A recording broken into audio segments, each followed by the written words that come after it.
ميشيل أهلا بيكي. أنا نهاد رجب، مدرب ومعالج بالتنويم بالإيحاء من الأمريكان كونسل أوف هيبنوتست إكزامينرز. وقبولك لهذه المقابلة هو كرم بالغ منك وشكرا ليكي طبعا، وخليني أقول لك إن في ألوف مستنيين هذا اللقاء بشغف في الشرق الأوسط وفي مصر. Okay, Mishel Duval, you're most welcomed with us today. He's introducing himself to you. Mr. Nehad Ragab, he's a hypnotist and a trainer in the field of hypnotherapy, and he is certified from the American Council of Hypnotist Examiners. We are really happy that you accepted our invitation for this interview. Thank you so much. That was really very kind of you.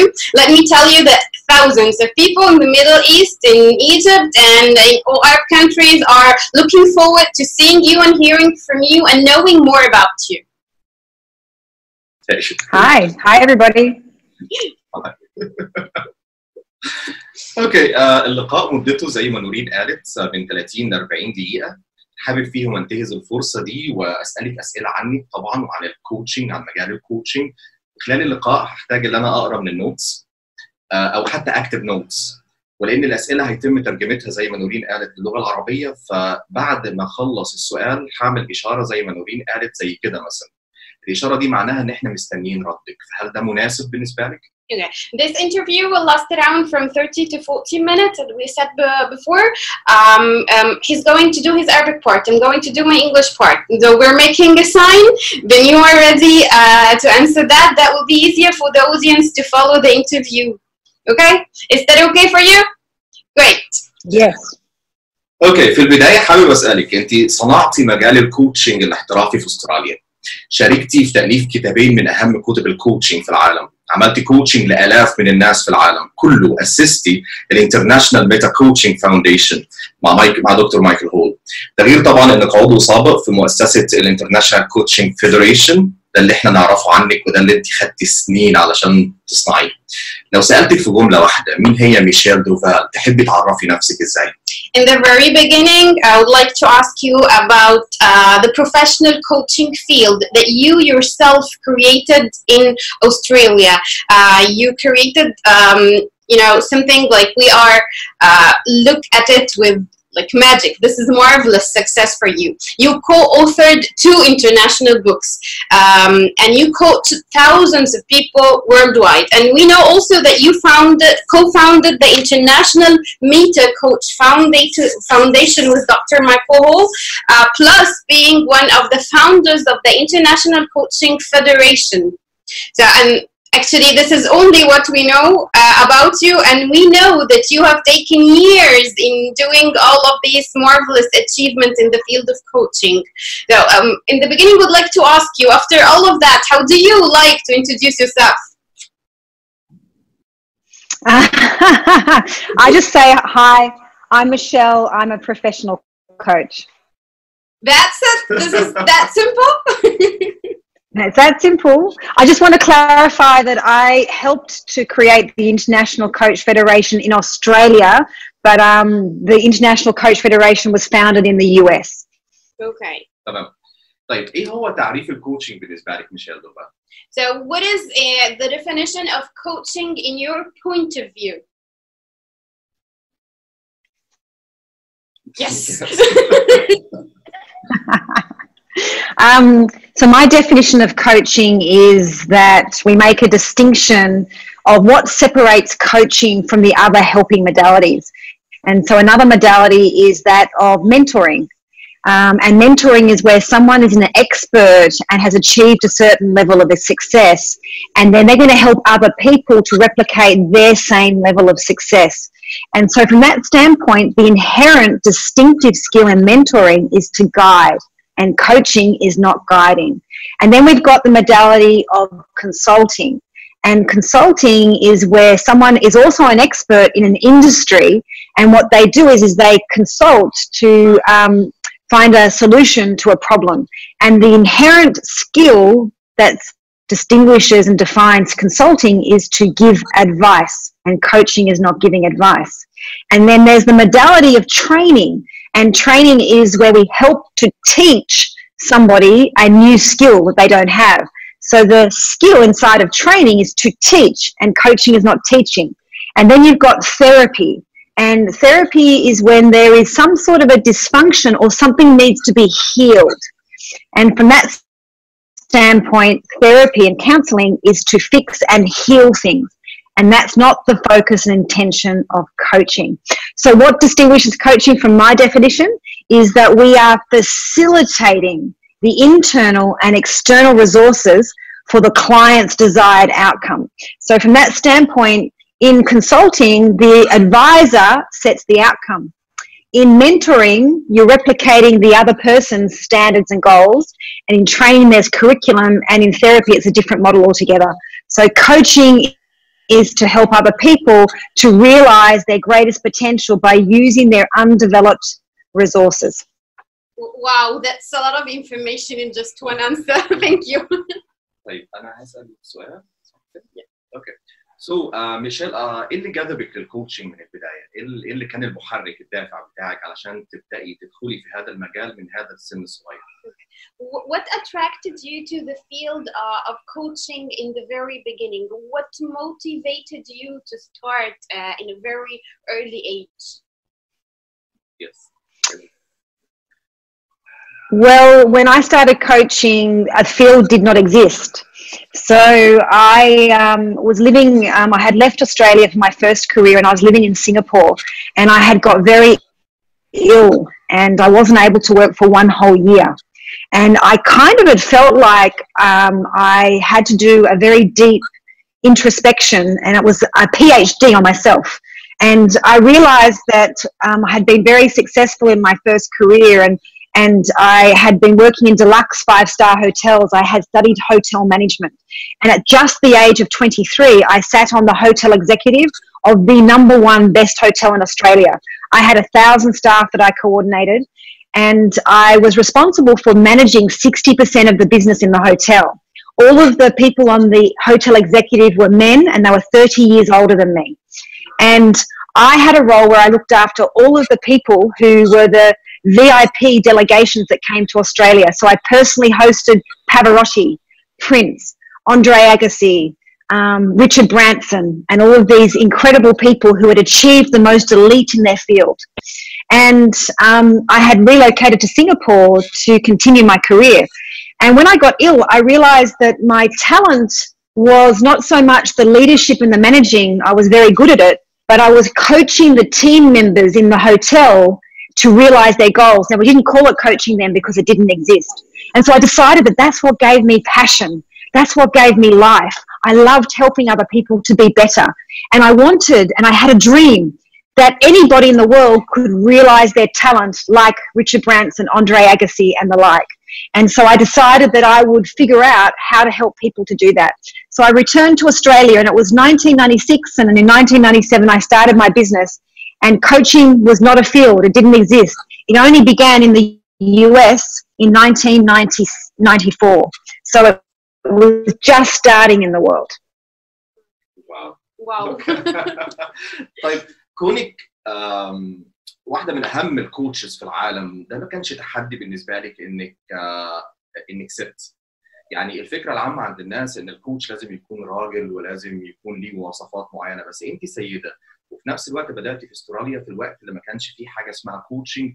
الكلام ده زي ما انت قلتي كان في 1997، ومع ذلك انت عملتي كوتشنج لمؤسسات عملاقة وعملتي كوتشنج لعدد كبير جدا من الناس. هل ده كان تحدي بالنسبة لك؟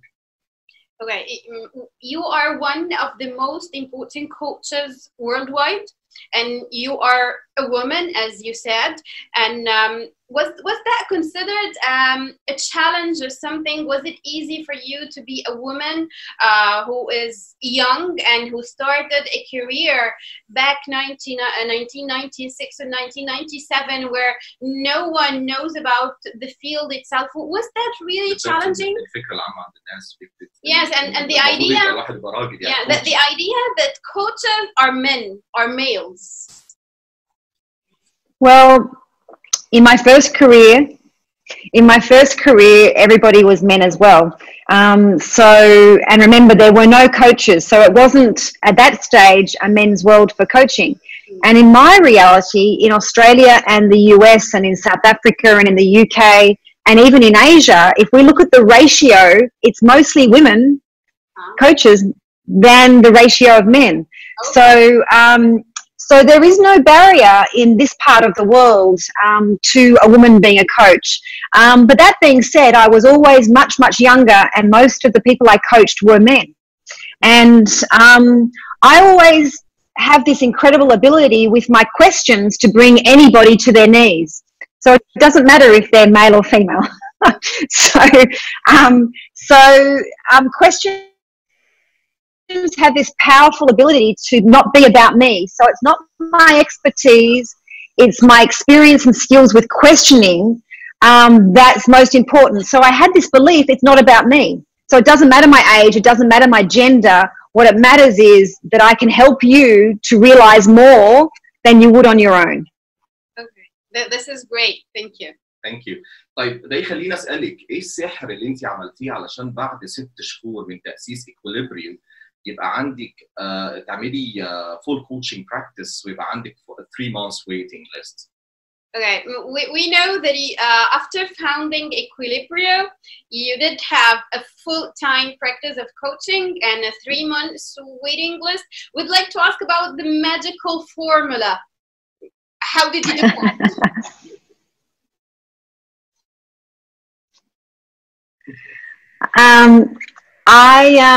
Yes, well, it's quite an amazing thing. I began coaching and I just assumed that everybody else was able to get clients. And then when, as you mentioned, we helped to bring the International Coach Federation to be created in Australia, we started to go along to coaching meetings. This is now 1998 and 1999. And I had made a decision to ground my coaching in cognitive behavioural sciences. And so, like yourself, I'd studied hypnosis, I had studied neuro-linguistic programming, and I had studied all of these modalities that helped people to create deep, unconscious, generative change. And so I just assumed that all coaches were using groundbreaking technology from the cognitive behavioural psychologies. And so my clients were having deep, profound shifts. And my coaching model was that I would work with them for a finite period of just 3 months, and then I would get new clients. And when I went to the ICF in Sydney, I discovered people who'd been studying at Coach U and other coaching companies that had just started in Australia that year, that they were struggling to get 15 clients, and they were struggling to keep them because their model was to keep them forever. And I realized that the magic behind that was actually the modalities. It was the modality of helping people to make fundamental shifts that helps them to realize who they are and all that they are. And so it's, yes, there's some marketing skills, and yes, there's some sales skills, and I'm very happy to talk about those. But it was the referral nature of the business. Every client I'd work with would refer me at least one client. And most often that was because people in their life would say to them, what have you been doing? That's so different. Before you couldn't do that, and now you can. So they were a walking business card. Thank you. طيب ايه هو بقى السيلف كوتشنج، وهل في طريقه مختصره او طريقه معينه من طرق ميشيل دوفال علشان الشخص يقدر يعمل لنفسه سيلف كوتشنج فيما يخص مثلا تغيير الحاله النفسيه؟ Okay. What is the definition of self-coaching? Is there a formula or a technique that someone can apply on himself in order to change whatever, especially change the mood, for example?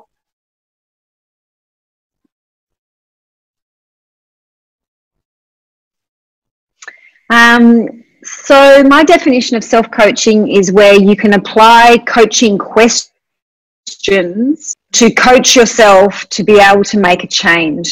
And it's very difficult to do that because you need to be able to dance between being, in your emotions, exploring and talking about the most important things, and also being able to take a meta position.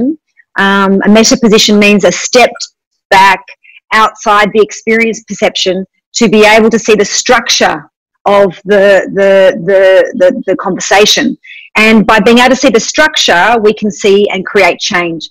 And so when we talk about meta coaching that I co-developed with Michael Hall, meta means that we're able to see the structure, we're able to go meta to the experience. And so for self-coaching, it's being able to take multiple positions to yourself, and that is challenging. Right. طيب ناس كتير بتبدأ البيزنس بتاعهم ويمكن نصهم بيفشل في اول 3 سنين من المشروع، من بدايه المشروع بتاعهم. ايه النصائح ليهم المبدئيه؟ ايه اللي انت ممكن تقوله لهم كبزنس كوتش؟ Right. Many people start business projects, and in 3 years or something, they start to fail, or they do not succeed, or they do not meet their expectations. So as a business coach, what pieces of advice can you give to someone who is starting a business, rather in the field of coaching or in any other business field? Well, so after creating the MetaCoach training system, I have gone on to create actually a world first study. Because I created, in my Equilibrio business, I created 3 different divisions: executive corporate coaching with corporate contracts, then personal coaching, life, communication, relationships, spirituality, and then this, what I call entrepreneurial coaching. So we built a team in all of these areas, and I've dedicated most of my time to working with people who start businesses, grow businesses, and actually sell businesses. And my clients that I've coached have sold their businesses for $100, $200, $300, $400 million, and multi-billion, what they call an IPO, where they list their businesses on the stock market. And I noticed that there were a whole lot of patterns between those who were very successful achieving those sorts of outcomes, and then people who were failing, not able to raise capital or get traction in their business. And so we did a 15-year qualitative study using what's known from the cognitive behavioral sciences as we studied meta programs. So we studied 48 different meta programs of successful entrepreneurs, looking for, was there any correlation between those who fail and their attitudes, or success and their attitudes? And we found significant correlations. So I'm happy to talk about some of those. Is that where you want to go? Yes, okay. Please do that. So we found, that was our first study that we completed in 2013. We used a university in the UK with an associate professor of psychology from the most esteemed university here in Australia at Sydney University. And we did a second study last year in 2018 where we looked at people who start businesses, we call them founders, and we looked at them in 55 cities. And it was really, really fascinating. So what we know is that successful founders, business owners, have a very high focus on initiation. So initiation is the motivation to start something from scratch. And so they turn their ideas into action much faster than the rest of the working population. So they are nearly 40% more motivated to start something like a conversation, make a phone call, start a project than the rest of the population. They are also really motivated for big picture thinking. They don't get caught on details. Now, most of us at school are told that details are the most important thing, right? We're also told that procedures, a step-by-step recipe and a procedure is important. We're also told that we must structure and we must plan, and that we must create in-depth business plans. Well, guess what the research said? All 3, detail, procedures, and structure, are correlated with early-stage business failure. Oh. So we need to coach people to be able to get out of the detail, to see the big picture, to be able to see the priorities, and to be able to take action quickly. بتؤكدي ان الكوتشنج مش علاج، وان الكوتشنج مش استشارات، وده مفهوم جدا. طيب الCBT Cognitive Behavioral Therapy يعتبر علاج، وفكرته بتعتمد على تغيير الافكار، البحث فيها لاستخراج المعاني واستخراج التشوهات المعرفيه، الكوجنيتيف ديستورشنز، تغيير السلوك الانساني من خلال تغيير الافكار والمعاني. وفي المقابل عندنا الميتا كوتشنج اللي هو بيعتمد برضو على استخراج المعاني وتحديد المعاني الضاره وتغيير المعاني ووضع الخطط. وبشكل ما مفهوم الكوجنيتيف بيهيفيرال ثيرابي موجود في الميتا كوتشنج. ليه الميتا كوتشنج مع كل ذلك لا يعتبر علاج حتى ولو كان ليه نتائج علاجيه؟ يعني حتى لو كان في فعلا حالات تم علاجها نفسيا باستخدام تقنيات الميتا كوتشنج زي الاكسس اوف تشينج ولا زي الماتريكس موديل زي الاشياء دي كلها.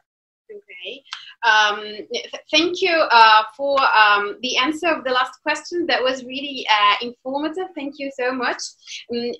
Our upcoming thing that we'd like to ask you about the CBT or the cognitive behavioral therapy. You said in the beginning that coaching is not a therapy and it is not about healing anything. However, we have seen that the CBT or the cognitive behavioral therapy is a therapy, and it is based on changing the behavior of one person because he has changed things or meanings in his mind. Okay. On the other hand, you emphasize that meta coaching is not therapy. However, we have CBT in the meta coaching. So why don't you consider meta coaching is a kind of therapy, because we have seen people who are healed after and transformed after having the meta coaching sessions. Using models. Yeah. Yes, using the matrix and the exchanges and so on. What a great question. Oh, thank you. Yeah, that's a really good question. I have never been asked that question before. Really good. So let me discuss for you. So if you think about the cognitive sciences, cognitive behavioral therapy sits in a broader category of the cognitive sciences. And so you've got in the cognitive sciences, you've got Gregory Bateson, Alfred Korzybski, and these people who are in the cognitive sciences. And when you look at the field of self-actualizing psychology, we look at helping people to go from good to great. Our intention in a therapeutic model is to help people to get back to fully functioning. Yep. So there is a different intention. So we're still using the same technologies, but with a different intention. So the application of those technologies in different models operates in a different way. And so when we look at self-actualizing positive psychology, we are assuming that a person is whole, that they are complete, that they are resilient, that they are robust, and that we can challenge them outside of their comfort zone, and that we can help them to become more and to access more of their capability. When we're working with somebody in a therapeutic intervention, the person has usually fragile, there is usually a wound, there is usually some trauma that was either in the past or current, and we need to gently and sometimes confrontingly still help them to get back into a whole state. Now, the distinction here is that in coaching, people can have a cathartic experience. Does that word, do we know the meaning of cathartic experience? Because in the process of becoming more, these things reorganize inside of themselves, and we can shed, we can let go of our old paradigms, we can let go of our old self. So we cry, we release, and we are transformed, which is a healing experience. But the intention and the direction and the approach of how we work with somebody is very different. We in the coaching are goal orientated, whereas in the therapeutic interventions, with the exception of solution focused therapy, we are wanting to help people to organize back into some psychological model of what is a functioning person. Now, the exception to this, from my point of view, is hypnosis. So hypnosis has by the very nature of it, and what we know from the cognitive sciences, and including, great Milton Erickson and the great other people in the field of hypnosis, is what we know is that hypnosis can be utilized for extraordinary transformation. And it can be also utilized for performance, performance outcomes. And so that's what I'd say about that. Okay, so دومين الكوتشنج ودومين الهيبنوسيس ممكن يندمجوا مع بعض في أي ستيج؟ يعني إمتى ممكن أستخدم الهيبنوسيس في الكوتشنج وإمتى ممكن أستخدم الكوتشنج مع الهيبنوسيس؟ Okay, we have the domain of coaching and we have the domain of hypnosis. The question is, how do we combine together the two domains? Especially that nowadays we are having the hypno coaching, which is a knowledge that is rising all over the world. So when I'm performing like a coaching session, I can perform also a hypnosis session in like the same session, or vice versa. So what's your advice? Well, if you want it to be a coaching orientated session, it's very different, because when you're a therapist and if you're doing therapeutic hypnosis, you position yourself as the expert. You're going to be telling the client what they need to do. You are going to be providing the resources. You are going to be doing the therapeutic interventions, which is often reparenting and those sorts of things to help the individual. So you're going to be taking a consultative diagnostic process for the most part. Whereas in a coaching or potentially a hypnotic coaching conversation, we're assuming that the client has all the resources and we're going to be facilitative. So we're not going to give advice, we're not going to guide, and we're not going to mentor, and we're not going to try and fix them. We're going to let them come up with their own answers. And so it would be very different, the intent. So you would be collaboratively, and we also know that in hypnosis, the only way to make profound hypnotic change is for it to be collaborative, where you use the client's metaphors and all of those things. But that's particularly true in coaching. And so when we elicit the client's symbolic metaphors, so you might be familiar with clean language. Are you familiar with symbolic modelling? Yeah. With Penny Tompkins and James Lawley?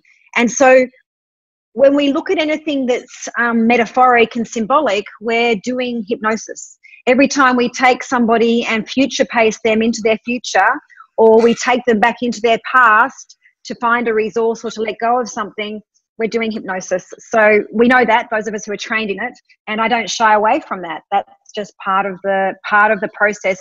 But the elegance is in the coach being able to invite people into those states and for them to be comfortable to do that. I had a coaching session today with a leader of one of the most successful companies in Australia, and we were working on some goals. I didn't call it hypnosis. I didn't say anything else. I just asked her to close her eyes. I asked her to take a deep breath. Then I took her into something and took her out into her future, and we did all these magical things out there, and then we brought it all back, and then she came out transformed. But I didn't call it that. I just did it. ميشيل، ايه العلامات اللي انت لو لاحظتيها على العميل بتكوني متاكده انه نجح في تخطي صعوبه او اعتقاد سلبي؟ بمعنى خلال الجلسه امتى بتحسي ان الجلسه دي نجحت؟ Yeah. During your session with a client, are there any marks or expressions that you have on your client's body or facial appearance that you know that this client has already been transformed and the session is already successful? حتى بيجي لها vision. Or do you have a vision or something in mind that I know that was successful because of the signs that I see now with the client? Yeah, so I'm always calibrating with a client what they are like before and what they're like after. For me, the most pivotal moments in a coaching session are when we are noticing that there are shifts in their face, the colour tone in their face, the shininess in their face, their breathing, their posture, the tone of their voice. So those are the pivotal moments that tell me two things. One, that there's something important in this moment that they're talking about, and two, that I can see that there's a shift occurred. So for me, any good coaching is calibrating very heavily those things. Right. Okay. طيب انت صنعت البنش ماركينج في الميتا كوتشنج، بس هل ميشيل دوفال ملتزمه جدا بقواعد الكوتشنج والخطوات خلال الجلسه طول الوقت، ولا قابلتي جلسات انت فيها حطيتي كل هذه القواعد والقوانين على جنب وتعاملتي مع هذا الشخص كميشيل دوفال مش كمتخصص، مش ككوتش متخصص؟ With a question here that we know that you are the one who created the benchmarking in the media coaching school. But the question here. Don't hate me. Don't hate me. No, we don't. We don't. We're grateful. So, but the question here.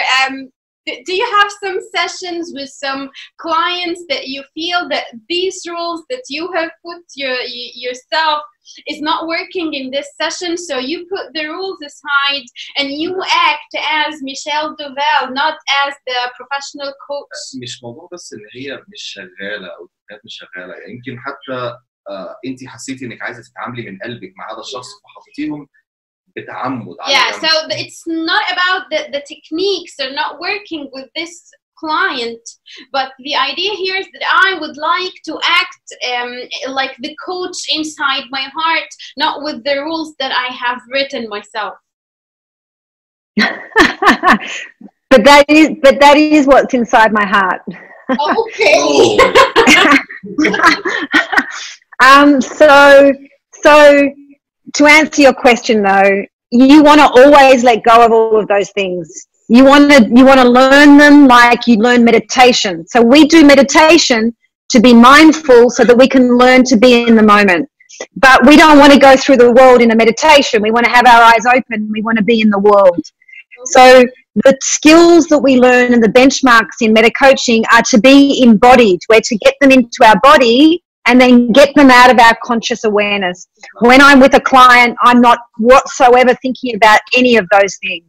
I am just literally in the moment with the client, and then things come and the models inform me, but I'm in the presence of the client and I'm all engaged with them. And so does that answer the question? Yeah. Yes. Thank you.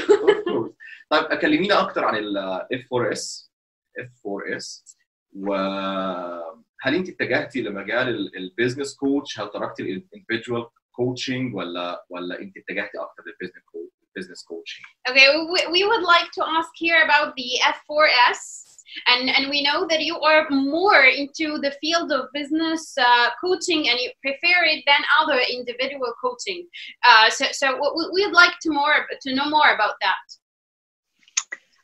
To just confirm, I love all coaching and I love personal coaching. Personal coaching is profound. And so I think of all coaching as the same, but I have dedicated myself to coaching the people who create our worlds. So the people who invent the games that we play with, the products that we use, the companies that people go to work in, who write the films that we watch, who create the music that we listen to. So I've just dedicated myself to the creative people who create the world, because that's where I can have the biggest impact. I have a belief that if we help the people who influence the world to be more conscious and to have more self-awareness, they make better decisions for us all. So just to confirm, I love coaching everybody. So Fingerprint for Success came about from the research that I told you about. And after we did the research, we trialed the research on over 1,000 business owners to see what difference does it make if business owners have this self-awareness about their attitudes in business, which we call meta programs. And as you can hear, I don't use technical language. I don't talk about NLP. I don't talk about meta programs. I use common language that's normal for people to understand. And so I think that's really important. And so we found that after 1,000 case studies, this made a big impact. And then I had some investors come to me and say, we need to help everybody in the world to have access to this. So I started to transition. I was 1 year fully booked. So I've had a 9-month to 12-month waiting list for the last many years. And I had these investors come to me and say, we want to give you money to build a technology platform. Wow. And I was like, what do I do? Do I do this? I love my coaching. Like, I love my coaching. I have clients from 20 years old, 20-year clients.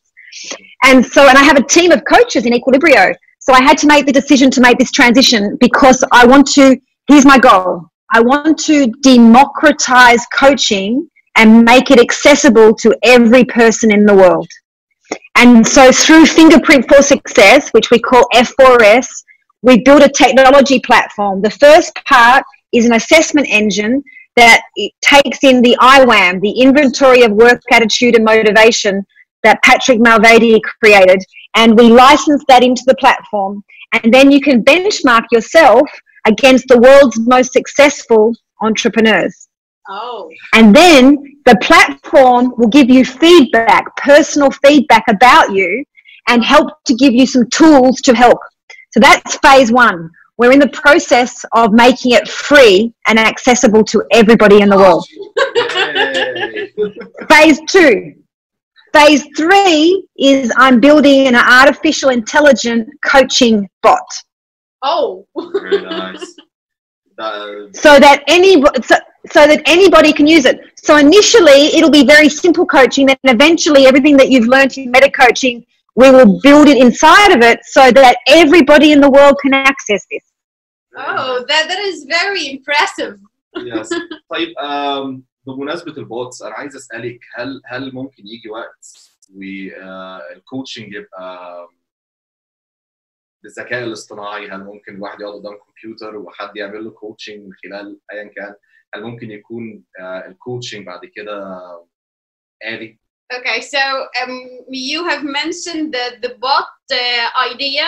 So we are asking now. So the future of coaching will be like that I access my own computer and I open a program and he will be my personal coach. So this is technological. عملوا كده في psychology. He's psychologist, IT psychologist, computer psychologist. Okay, and Nihad here is saying that was applied before in psychology, and we have something like IT psychologist and something like that. So are you planning for doing that for coaching also? Yeah, so once we create the bot, it's going to sit inside Messenger, WhatsApp, Slack, and the places where people do work. And so the coach will coach them there, and then eventually it will coach multiple people who are having a conversation. And then it will eventually be in voice, and it will be inside your phone as a voice. And then it will be inside Google Echo or Google Home or Alexa, and it will be a voice activated. But we are a long way from this. But this will not replace the value and the importance of a human coach. So it's just a different form of coaching to access and support people who otherwise don't have access to that sort of coaching. And if we look at the percentage of people in the world who can access coaching, it's not even 5%. This is terrible. For the greatest technology in the world that helps people to realize their greatest potential, everybody should have access to this.